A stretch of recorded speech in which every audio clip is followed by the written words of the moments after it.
नमस्कार, स्वागत है आप सबका हमारे खास कार्यक्रम देश देशांतर में। मैं हूं कविन सचान। कोरोना संकट के बीच लॉकडाउन के चलते हम लोग घरों में रहकर आप तमाम दर्शकों तक वो जरूरी जानकारी पहुंचाने की कोशिश कर रहे हैं जो इस वक्त संकट से लड़ने में बेहद कारगर हो सकती है।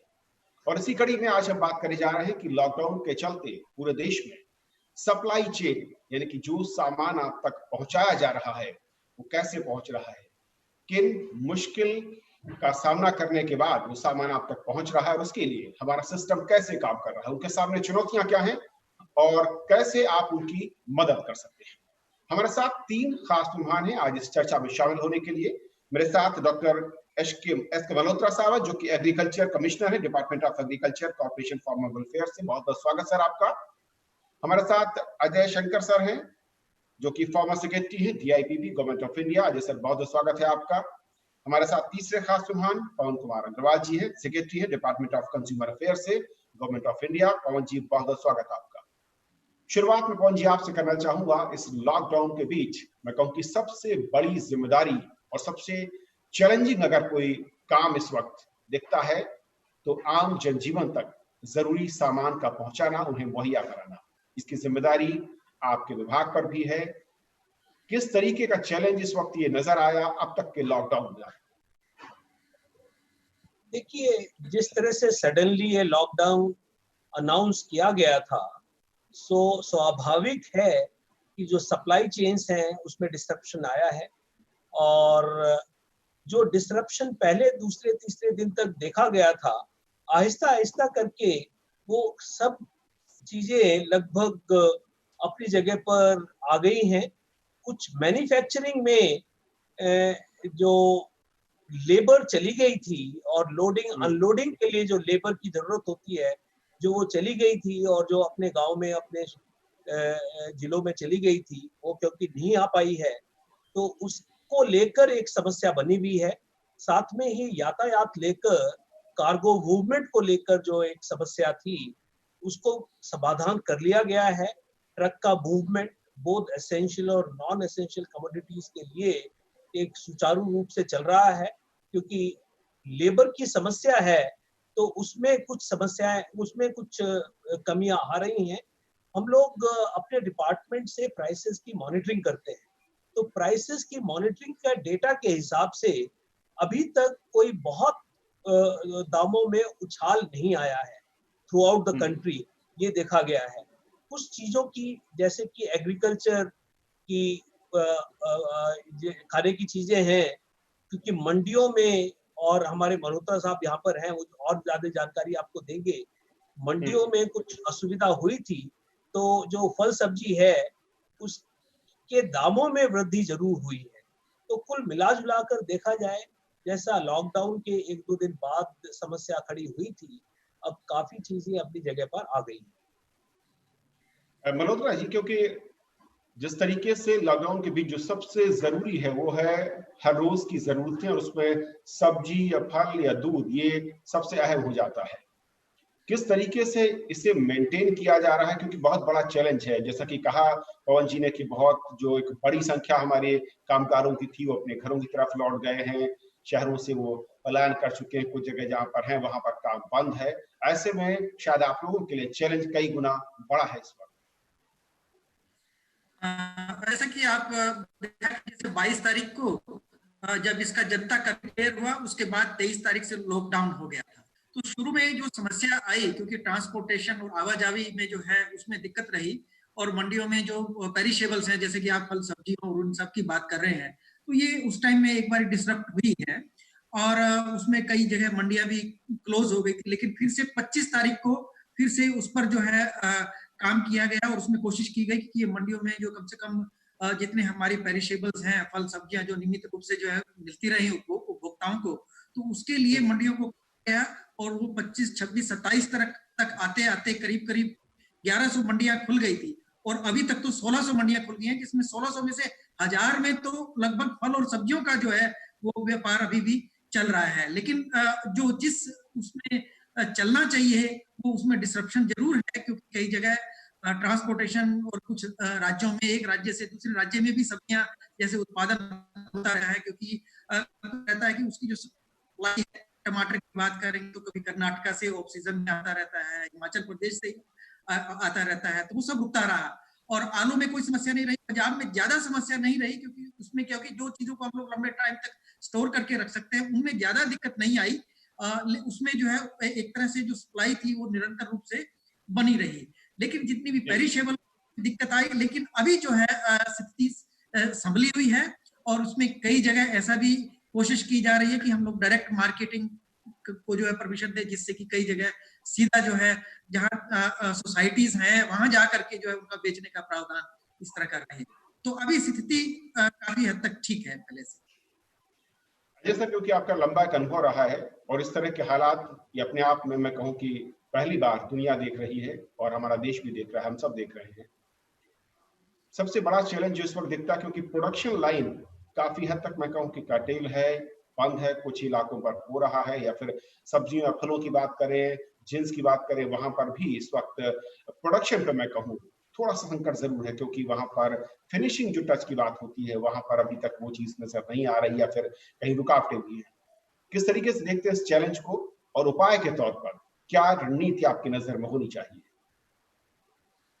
एक तो ये सराहनीय स्थिति है कि मंडियों में अब काम लगभग ठीक ढंग से होने लगा है और यातायात भी हो रहा है, तो ये बहुत बड़ी उपलब्धि है, क्योंकि जो कठिनाइयां हैं वो तो बहुत अधिक। तो अब अगर यातायात और ट्रक मूवमेंट होने लगा है तो अब एक समय आएगा आगे कुछ दिनों में जब इस पर विचार करना पड़ेगा कि जो आवश्यक वस्तुएं सब्जी और फल छोड़कर जो पैकेज्ड फॉर्म में उपभोक्ता के पास जाती हैं, और आजकल वो सभी चीजें, दालें हो, मसाले हो, आटा हो, तो उस पे ध्यान देना पड़ेगा कि कहाँ कहाँ इनका गेहूं से आटा बनता है और कहाँ पैकिंग होती है, और कैसे उनको कुछ परमिट दिया जाए लॉकडाउन के बीच में कि वो अपना काम सोशल डिस्टेंसिंग बनाते हुए करें, मजदूर वहाँ जा सके, आ सके, सोशल डिस्टेंसिंग बना के, मास्क पहन के, और उन पर निगरानी रखी जाए कि अगर कोई कठिनाई हो तो उसको बंद कर दिया जाए। क्योंकि अभी तक जो भी ग्राहकों को सामान मिल रहा है वो जो देश में इन्वेंट्री थी उससे मिल रहा है, तो इन्वेंट्री धीरे धीरे अब कम हो रही होगी, तो इस पर समीक्षा करने की जरूरत है और ध्यान देने की जरूरत है कि इन्वेंट्री खत्म होने के कुछ दिन पहले आवश्यक वस्तुओं का उत्पादन, दवाइयाँ हैं, मसाले हैं, दालें हैं, खाने का तेल है, इन चीज़ों का उत्पादन एक कंट्रोल ढंग से शुरू हो जाए, जिसमें कि वहाँ दिक्कत हो। क्योंकि जैसे पहले भी कहा गया कि ऐसी परिस्थितियों में चिंता होती है कीमतें बहुत बढ़ेंगी। हम लोगों ने, जो लोगों की थोड़ी हो गई है, देखा है ऐसा समय कि जहाँ भी होता है कीमतें बहुत बढ़ती हैं। अभी तक सौभाग्यवश ऐसा नहीं हुआ है। तो अगर समीक्षा अच्छे ढंग से हो और एक कंट्रोल ढंग से उत्पादन का काम जहाँ संभव हो उसको फिर से शुरू करें, तो कम से कम आवश्यक वस्तुओं की सप्लाई में दिक्कत नहीं आएगी और कीमतें नहीं बढ़ेंगी। ये चीज़ दवाइयों के लिए भी आवश्यक है, क्योंकि घबराहट में लोग चिंता में जितनी दवाइयाँ इस्तेमाल करते हैं ज़रूरत होती है, इससे कहीं ज़्यादा लोगों ने खरीद के अपने घरों में रखा है। तो वहाँ भी ये देखना होगा कि इन्वेंट्री जो है अगर कम हो रही हो राष्ट्रीय स्तर पर, तो उत्पादन किस ढंग से शुरू करें। पवन जी, क्योंकि ये बहुत वैलिड और बहुत इंपॉर्टेंट पॉइंट है कि वाकई जो इन्वेंट्रीज मार्केट में थी या जो प्रोडक्शन के बाद फैक्ट्री या गोदाम से माल था उसको सुचारू ढंग से तक पहुंचाया गया, और ये काबिल तारीफ मैं कहूँ काम है सरकार की, उस तमाम सरकारें जो सिस्टम लगा हुआ है। लेकिन क्या अगला चैलेंज ये शुरू हो जाता है आप लोगों के सामने कि नई इन्वेंट्रीज का कैसे उनको लाया जाएगा, उनका प्रोडक्शन, जिसका जिक्र अजय सर कर रहे हैं कि जो पैकेज्ड आइटम है उनका दोबारा से प्रोडक्शन क्या सीमित स्तर पर या फिर कुछ मैं कहूँ कि प्रतिबंधों के साथ, कुछ अतिरिक्त हिदायतों के साथ शुरू कराने की तैयारी भी करनी पड़ सकती है? देखिए, ये अजय शंकर साहब ने बहुत ही महत्वपूर्ण प्रश्न किया है, और इसको लेकर हम लोगों ने जो बड़ी कंपनियां हैं, एफएमसीजी कंपनियां हैं, ग्रोसरी फूड सेक्टर में, हाइजीन प्रोडक्ट्स में, पर्सनल केयर प्रोडक्ट्स में, जो लगभग 50 से 70 तक इस तरह की बड़ी कंपनियां हैं, जिसमें ई कॉमर्स के प्लेयर्स भी आ जाते हैं, और जो बिजनेस टू बिजनेस ट्रेड करते हैं, जैसे वॉलमार्ट है, मेट्रो कैश एंड कैरी है, वो लोग भी आ जाते हैं, जो सप्लाई चेन में बहुत इम्पोर्टेंट एक भूमिका अदा करते हैं। उनको लेकर लगातार लगभग एवरी सेकेंड डे हम उनसे मीटिंग कर रहे हैं, वार्तालाप कर रहे हैं, जैसे आज आपके साथ हो रही है, वैसे ही उनके साथ में भी, उनके सीईओज के साथ में लगातार संपर्क बनाए हुए हैं। ये जरूर है कि ज्यादातर प्रोटेक्शन कैपेबिलिटीज नीचे गिरकर कहीं कहीं पर नगण्य हो गई थी, कहीं पर 20-25% तक पहुंच गई थी। अब उसको रैंप अप करके नॉर्मल स्थिति तक पहुंचाने का एक बड़ा चैलेंज है। उसमें सबसे बड़ा चैलेंज जो आ रहा है वो लेबर को लेकर ही आ रहा है, कि जो उनका लेबर है, जो उनका अपना स्टाफ है, और जो कॉन्ट्रेक्चुअल लेबर था पर्टिकुलरली वेयर हाउसेज में, वो अपने अपने घर चला गया है। तो वहां पर उनको मिल नहीं रहे हैं लोग जिससे कि वो काम करा सके। तो एक बड़ा चैलेंज उसका है। दूसरा कि ये लोग जो एसेंशियल सप्लाईज में हैं, वो भी अपने घर जा सके, घर से वापस आ सके, इसके लिए पास का सिस्टम एक लोकल प्रशासन देता है, लेकिन कहीं कहीं पर लोकल प्रशासन इसमें उनकी अलग अलग देखने का नजरिया होता है, वहां पर उनको असुविधाएं होती हैं। इसलिए हम लोगों ने एक ई पास सिस्टम शुरू किया है बड़ी कंपनियों के लिए, जहां पर रीजनल पासेस दिए जा रहे हैं। अगर कोई एक जिले में मैन्युफैक्चरिंग यूनिट है, उसका वर्कर अगर दूसरे जिले में रहता है या दूसरे राज्य में भी रहता है, तब भी उसको असुविधा ना हो। तो एक ये ई पास सिस्टम जो शुरू किया है, रीजनल ई पास सिस्टम, उससे आने वाले दिनों में आशा करते हैं कि ये जो अपना स्टाफ है या कॉन्ट्रेक्चुअल लेबर है, उसके आने जाने में असुविधा नहीं होगी, वो फुल प्रोडक्शन कैपेसिटीज पर काम कर पाएंगे। इसके साथ साथ ही किसी भी प्रोडक्शन यूनिट में बहुत से सप्लायर्स होते हैं और बहुत सा रॉ मटेरियल होता है, पैकेजिंग मटेरियल होता है, तो उनको भी शुरू करने की जरूरत है।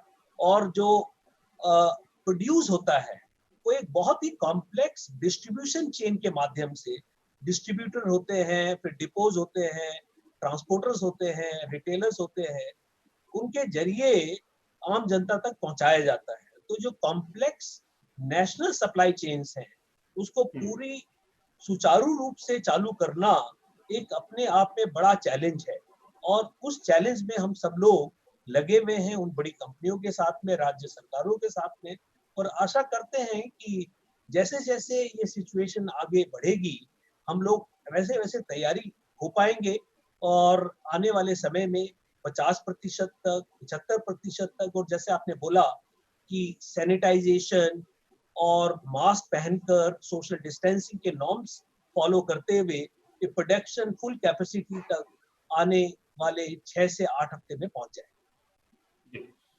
क्योंकि अगर हम जींस के स्तर पर देखें, और खासतौर पर हम जब मोटे जींसों की बात करें, जिसके लिए हमारे पास स्टॉक पर्याप्त रहता है, एफसीआई और ऐसे कई सारी संस्थाएं अलग अलग राज्यों में है जो कि इसका भंडारण करती हैं, वहां पर मुझे लगता है, अगर मैं गलत नहीं हूं, तो कि कोई दिक्कत नहीं है अगर अगले कुछ महीने या कई क्वार्टर तक ये स्थिति हमें आगे मेंटेन करनी है। जो मुख्य दिक्कत है, परेशानी है, वो है पैकेज फूड की या पैकेज आइटम की, जो कि फैक्ट्रियों के जरिए प्राइवेट, जो मैं कहूँ कि प्रोड्यूसर्स हैं, वो उत्पादन करते थे। और जैसे कि पवन जी ने ठीक कहा कि वहां पर लेबर एक बड़ी समस्या है। क्या रास्ता आपकी नजर में हो सकता है वहां? जैसे मास एक्सोडस लॉकडाउन के समय में हुआ था, उस तरह का रिवर्स एक्सोडस अगर 15 तारीख के बाद में होता है, वो लॉकडाउन की जो एडवांटेजेस है उसको बिल्कुल नलीफाई कर देगा। तो कैलिब्रेटेड तरीके से लेबर को अपने वर्क प्लेसेस तक कैसे लाया जाए सैनिटाइज्ड फॉर्म में, एक ये बड़ा चैलेंज है। अजय सर, रास्ता क्या है? क्योंकि इसका तरीका ये हो सकता है कि जैसे ट्रकों का तो मूवमेंट एक कंट्रोल ढंग से पास से सब्जी फल के लिए हो रहा है, तो वैसे ही लेबर, क्योंकि सबके पास मोबाइल फोन्स हैं, तो अगर उनको आइडेंटिफाई किया जाए तो कुछ चार्टर्ड बस के ढंग से, वो स्टेट ट्रांसपोर्ट कॉर्पोरेशन की बसेस से उनको ई पास देकर उनके गांवों से वापस ले आने के बारे में अब विचार करना मेरे ख्याल से उचित है, क्योंकि वो अपने गांव में है, डरे हुए हैं, लेकिन उनको पैसे की भी जरूरत है। तो अगर कोई उनसे कहे कि अब आपके लिए हम बस की सुविधा कर देंगे और आप आइए, और लोकल प्रशासन है, उनको दिक्कत उनके सामने आए, फीस पास मिल जाए मोबाइल फोन पर, तो मेरे ख्याल से राजी खुशी आ जाएंगे काम करने। लेकिन अभी दिक्कत ये है कि राज्य सरकार में और जिला प्रशासन में तो बहुत सख्ती है पुलिस की। तो एक केंद्र सरकार को, राज्य सरकार को, जिला प्रशासन को इसको मिलकर कोई एक सिस्टम बनाना होगा कि जो चिन्हित गांव हैं या इलाके हैं, वहाँ से चार्टर्ड बस के सिस्टम से चिन्हित मजदूर जहाँ उनकी जरूरत है वहाँ आए। इसकी जरूरत और भी इस समय है, क्योंकि बहुत से क्षेत्र ऐसे हैं जहाँ की रबी की फसल तैयार है और उसको काटने की जरूरत है, उसको मंडी पहुँचाने की जरूरत है, FCI के प्रोक्योरमेंट सेंटर्स में पहुँचाने की जरूरत है, वहाँ से फिर लोडिंग करके उसको गोदामों तक पहुँचाने की जरूरत है। तो वहाँ भी लेबर के बिना ये काम नहीं हो पाएगा। तो जरूरी है कि अभी से इस पर सोच करके कंट्रोल ढंग से हम लेबर को वहाँ ले जाएं जहाँ जरूरत है, तो दोनों का फायदा है। लेबर को रोज की मजदूरी मिल जाएगी, जो मुफ्त में खाने की जरूरत है वो खत्म हो जाएगी उनके लिए, और दूसरी तरफ है कि जो कृषि में उत्पादन हुआ उसका नुकसान नहीं होगा, किसानों को नुकसान नहीं होगा, और अर्थव्यवस्था थोड़ी और उसका भी जो नुकसान है थोड़ा कम हो जाएगा।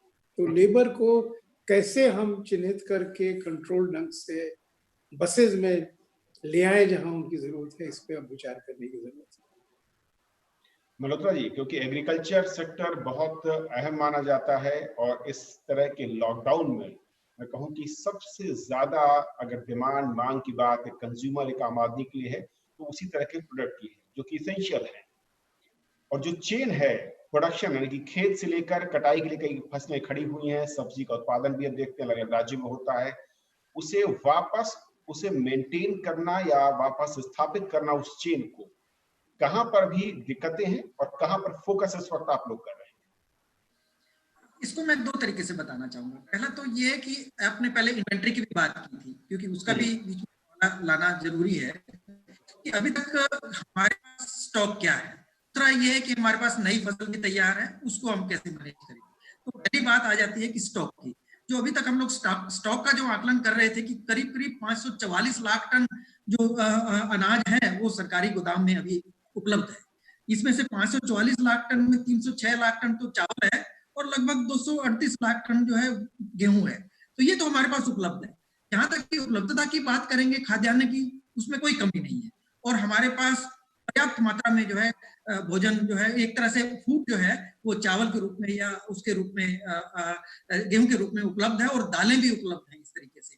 लेकिन अब बात आ जाती नई फसल है हमारी, वो जो रबी की फसल है। जैसे अभी बात सुन रहे थे हम लोग, गेहूं की फसल अभी लगभग तैयार है और सरसों है उसकी कटाई हो चुकी है लगभग, जो चना है उसकी कटाई लगभग 90% 95% कटाई हो चुकी है। और गेहूं की अगर आप बात करेंगे तो अभी मध्य प्रदेश में करीब करीब 85% कटाई हो चुकी है। लेकिन पंजाब और हरियाणा में क्योंकि मोस्टली कंबाइन जो हार्वेस्टिंग होती है और वो पहले कंबाइन की आवाजाही में दिक्कत आ रही थी, लेकिन अभी जो है वो उसका रास्ता खुल गया है और वो उपलब्ध होने लगा है। और वहाँ की जो प्रैक्टिस क्या होती है कि किसान उसकी कटाई करता है कंबाइन से हार्वेस्ट भी होता है, थ्रेश भी होता है, सीधा ट्रॉली में डाल करके वो मंडी में लेके आते हैं। तो मंडी खुलने में जो समस्या आ रही थी, मंडी को अब खोल दिया गया है और अलग अलग राज्यों में जैसे राजस्थान ने है 6 तारीख से 7 तारीख से उसमें खोलने की प्रक्रिया शुरू कर दी है। और इसी तरह से पंजाब हरियाणा ने 15 अप्रैल से जो है कहा है कि वहां पर जो है प्रोक्योरमेंट का जो है की शुरुआत हो जाएगी।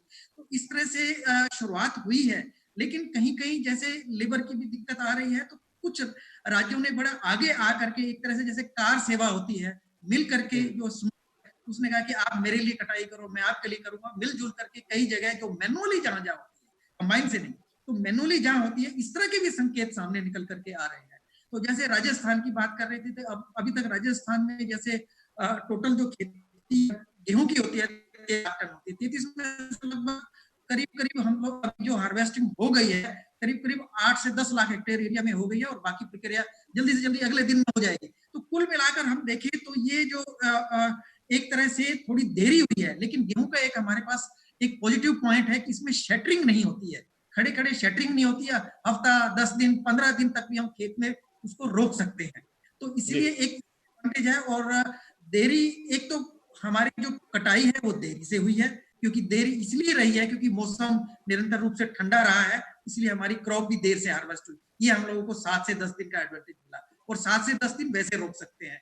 तो ये एक समस्या है जिसका अपने आप ही निराकरण धीरे धीरे हो रहा है, और जो हार्वेस्टिंग की जो प्रॉब्लम है वो अपने आप से सोल्व होती हुई दिख रही है। जब मंडियां खुलने लग जाएगी तो अपने आप ही रास्ता भी आगे सामने आने लगेगा, और जो सप्लाई चेन की आप बात कर रहे हैं वो अपने आप ही एक निकल करके सामने आएगी और बढ़ने लगेगी। जी अजय सर, क्योंकि हमने दर्शकों से कुछ इस विषय को लेकर सवाल सुझाव मांगे थे, उसमें कई सारे लोगों ने भेजा, लेकिन मैं कुछ 2-3 बड़े अहम सुझाव मैं चाहूंगा कि क्या वाकई वो हम लोग व्यवहारिक तौर पर अमल में ला सकते हैं। कुछ दर्शकों ने लिखा है कि कटाई के लिए क्या डिस्ट्रिक्ट लेवल पर अगर सरकार के पास इक्विपमेंट हो उनका इस्तेमाल करते हुए, क्योंकि ऐसे में लेबर एक बड़ी समस्या है, इस्तेमाल हो सकता है, या पूलिंग के जरिए गवर्नमेंट के पास जहां मशीनरी है, पंजाब जैसे राज्य, वो अपने यहाँ कटाई के बाद दूसरे राज्यों में इसका यूज कर सकते हो।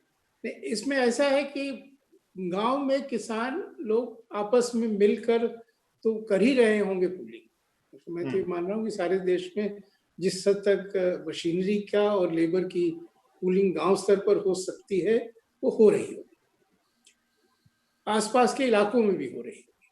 लेकिन वास्तविकता ये है कि सरकारों के पास कोई बहुत खास मशीनरी अपनी नहीं होती है, और बहुत दूर ले जाना मशीनरी के लिए व्यवहारिक नहीं है, क्योंकि एक कुछ गांव के बीच ब्लॉक स्तर पर 10, 20, 50 मील तो ठीक है, लेकिन एक राज्य से दूसरे राज्य जाना कम समय में शायद बहुत व्यवहारिक नहीं होगा।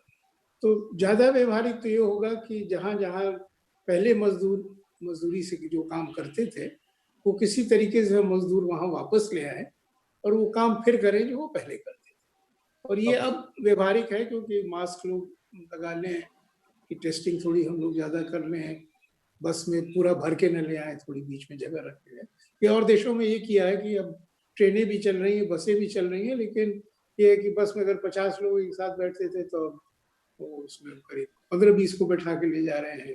खिड़की खोल, हमारे यहाँ तो एयर कंडीशन बसेस भी इतनी कम है, तो खिड़की खुली रहे तो किसी तरीके के डर की जरूरत। सुरेश जी, आप कुछ कहना चाह रहे थे संक्षेप में। मैं ये कहना चाह रहा था कि क्योंकि ये जो अभी कोविड की समस्या है, वायरस अभी आया है, क्योंकि यहाँ पर कंटेमिनेशन की दिक्कत आती है, तो इसलिए मशीनीकरण को बढ़ावा दिया जा रहा है कि मशीनीकरण जिससे कि कंटेमिनेशन के चांसेस कम रहेंगे। दूसरा, इसका एसओपी भी बना है कि जितनी भी मशीनें हैं, मशीन के थ्रू हार्वेस्टिंग कर रहे हैं या जितने टूल्स यूज कर रहे हैं, और किसान जो है किस तरह की अपनी दूरी आपस में एक दूसरे से बना करके रखे। तो इसलिए कृषि मंत्रालय ने एक एसओपी भी बनाया है कि हार्वेस्टिंग और पोस्ट हार्वेस्ट मैनेजमेंट करते वक्त किस किस तरह की सावधानियां की जाए। तो इस तरह की एसओपी जो है सारी राज्य सरकारों को जो है भेज दी गई है, और इस तरह के ये वेबसाइट पर भी उपलब्ध है। तो अभी अगर आप आंकड़ा देखेंगे, जो हार्वेस्टिंग की मशीन की बात हो रही थी, हर राज्य का अपनी एक सिस्टम जो एक बना है, वो थोड़ा सा इस टाइम में डिस्प्लेस हुआ है कई जगह, जो मूवमेंट वाली बात थी। लेकिन जैसे मैं कह रहा हूँ कि हमारे को जो है वो 7 से 10 दिन का मूवमेंट का, वो अब सब जगह परमिशन मिल गई, और कुछ ऐसी कंपनियां भी हैं जो मशीनरी की हैं, वो आगे आई हैं और फ्री ऑफ कॉस्ट जो है हार्वेस्टिंग कर रही हैं। जो टेफे नाम की कंपनी है, मैं देख रहा था कुछ राज्यों में जो है जाकर के इस प्रकार का जो कॉर्पोरेट सोशल रिस्पॉन्सिबिलिटी है उसमें भी वो अपना योगदान करके और इस तरह से सहयोग दे रहे हैं। इन्होंने यूपी में और राजस्थान में और हरियाणा के कुछ क्षेत्रों में इस प्रकार की सुविधा भी जो है उपलब्ध हुई है। तो ये एक प्रकार का जो सिनेरियो है वो निकल करके सामने आ रहा है। पवन जी, 2-3 सवाल आपके लिए हैं दर्शकों की ओर से। पहला सवाल है, जैसा कि आपने कहा कि सप्लाई चेन में जो पैकेज्ड फूड है या प्रोडक्ट हैं जो कि फैक्ट्री में तैयार होते हैं, लेबर की समस्या दिख रही है। कुछ दर्शकों ने लिखा है कि जिन इलाकों में ये फैक्ट्रियां हैं, क्या वहां पर स्थानीय जो जिले हैं, डीएम हैं, वो इंडिविजुअल लेवल पर वहां पर इस तरह की लेबर को कलेक्ट करके और हिदायत के साथ, ताकि लॉकडाउन का जो इम्पैक्ट है वो भी खत्म ना हो, उन फैक्ट्रियों तक लाकर सुचारू इस चेन को कंटिन्यू कर सकते हैं। ये सुझाव देखिए, इस बारे में थोड़ी पहल हुई है, जिला प्रशासनों ने जगह जगह पर इस तरह के इंटरवेंशंस किए हैं। नॉर्थ गोवा में कुछ फैक्ट्रियों में लेबर नहीं आ रही थी, वहां पर कलेक्टर ने जाकर लेबर और लोगों को, स्थानीय लोगों को समझाया और उनको वहां पर जाने के लिए उत्साहित किया। एक समस्या जो बन गई है कि लोगों में एक धारणा हो गई है कि अगर घर पर भी बैठे रहेंगे तो सैलरी तो मिलेगी, वेजेस तो मिलेंगे। लेकिन ये जो एक धारणा है ये भी लेबर शॉर्टेजेस को एक बढ़ा रही है और वो धारणा दूर करनी है। हो सकता है कि 14 तारीख तक ऐसे ही चलता रहे, लेकिन ये लगातार तो ये नहीं चलेगा। कुछ कंपनियों ने कुछ इस तरह के इनिशिएटिव भी लिए हैं कि अगर आपको हम फैक्ट्री में नहीं भी इस्तेमाल करेंगे because of social distancing norms, तो कम से कम आप गेट तक जरूर आइए और हाजिर लगा कर जाइए। तो अगर लोगों में धारणा हो जाएगी कि बिना फैक्ट्री में आए ही, बिना काम किए ही आपको वेजेस मिलेंगे, तो ऑब्वियसली लेबर शॉर्टेजेस या इवन अपना जो उनका स्टाफ होता है वो भी आना बंद कर देगा। सरकारी दफ्तरों में भी यही हो रहा है कि काफी लोगों ने आना बंद कर दिया है कि सैलरी तो मिलेगी। लेकिन आई थिंक इस बारे में क्लैरिफिकेशन सरकार की तरफ से, हम सब की तरफ से जाना बहुत जरूरी है कि पर्टिकुलरली जो एसेंशियल सर्विसेज में है, जिनका एक दायित्व बनता है कि वो काम पर आए और पूरे देश को संभाल कर ये एसेंशियल सर्विसेज प्रोवाइड करें, एसेंशियल कमोडिटी सप्लाई करें, तो उनका तो दायित्व और ज्यादा बन जाता है कि काम में आए। बिल्कुल। एक सुझाव या आखिरी सवाल सर, क्योंकि वक्त कम है पवन जी। सुझाव या सवाल के तौर पर मैं कहूँ, ये दर्शक कह रहे हैं कि 3 दर्शकों लिखा है, एक ही चीज है कि क्या ऐसे में जो आम पब्लिक है, जो कुछ हिस्सा पब्लिक ऐसा है जो कि जिसको लगता है कि ये आम दिनों की तरह है और वो सामान यानी खाने पीने के सामान की बर्बादी से भी बचते नहीं है, क्या सरकार को नहीं चाहिए कि कैपिंग का नियम भी लागू करे? देखिए, हमारे मंत्रालय ने ही जब लॉकडाउन से पहले, इनफैक्ट 2 हफ्ता पहले, जब इस तरह का एक माहौल सा बना था कि लोगों ने एक होर्डिंग करना शुरू कर दिया था, ज्यादा पैनिक बाइंग शुरू हो गया था, तो सब राज्य सरकारों को और एडवर्टाइजमेंट करके भी ये एक आह्वान किया था कि आप लोग होर्डिंग ना कीजिए, सामान लगातार मिलता रहेगा। और मुझे इस बात की बहुत खुशी है कि हालांकि कुछ कॉन्स्ट्रेंट एनवायरनमेंट में हम लोग काम कर रहे हैं, लेकिन जो जरूरी वस्तुएं हैं वो सब जगह लगातार मिल रही हैं। उसकी बहुत ज्यादा कोई ऐसी शॉर्टेजेस नहीं है। कुछ डिलेज हो गए हैं ई कॉमर्स कंपनीज में, उनका डिलीवरी टाइम बढ़ गया है, ग्रोसरीज में कुछ स्टॉक आउट हो जाता है, फिर अगले दिन फिर से आ जाता है सामान। तो आई थिंक मैं आपके माध्यम से फिर से कहना चाहूंगा कि पूरी सरकार और पूरा तंत्र और जो निजी संस्थानें हैं वो लगे हुए हैं कि सप्लाई चेन डिस्टर्ब नहीं हो, और इसलिए आप पैनिक बाइंग ना करें, होर्डिंग ना करें। अगर होर्डिंग करेंगे तो सप्लाई चेन अगर मेंटेन भी रहेगी तो स्टॉक आउट तो होगा ही। तो इसीलिए आपको लगातार एक संयम से काम करना है, होर्डिंग नहीं करनी है और ये सप्लाईज बनी रहेगी। बहुत बहुत शुक्रिया आप तीनों मेहमानों का हमारे साथ इस बेहद अहम चर्चा में शामिल होने के लिए। और दर्शकों से एक अपील कि जैसा कि हमारे पैनलिस्ट ने कहा कि इस वक्त संकट का दौर है हम सब के लिए, और इस संकट के बीच में जो सामान खाने पीने का, सब्जियां, फल और डिब्बा बंद सामान आप खरीदते हैं, उसकी सप्लाई हर संभव मुमकिन रखी जा रही है। इसके लिए तमाम प्रयास किए जा रहे हैं, लेकिन कठिनाइयां भी हैं, चुनौतियां भी हैं। इसीलिए आपका सहयोग भी जरूरी है कि आप उतना ही इस्तेमाल करें, उतना ही खरीदें, उतना ही लें जो को लगता है कि आपके लिए पर्याप्त है। क्योंकि आप अगर उसे बर्बाद करेंगे या आप उसकी होर्डिंग करेंगे तो किसी दूसरे परिवार के लिए मुश्किलें हो सकती है। उसके लिए आप बचा सकते हैं और ये आपका योगदान अहम हो सकता है। और इसी उम्मीद के साथ आज की इस कड़ी में इतना ही। घर पर रहिए, स्वस्थ रहिए, लॉकडाउन का पालन कीजिए और इंतजार कीजिए कोरोना से जीत के लिए हमारे सामूहिक प्रयासों के नतीजे का। नमस्कार।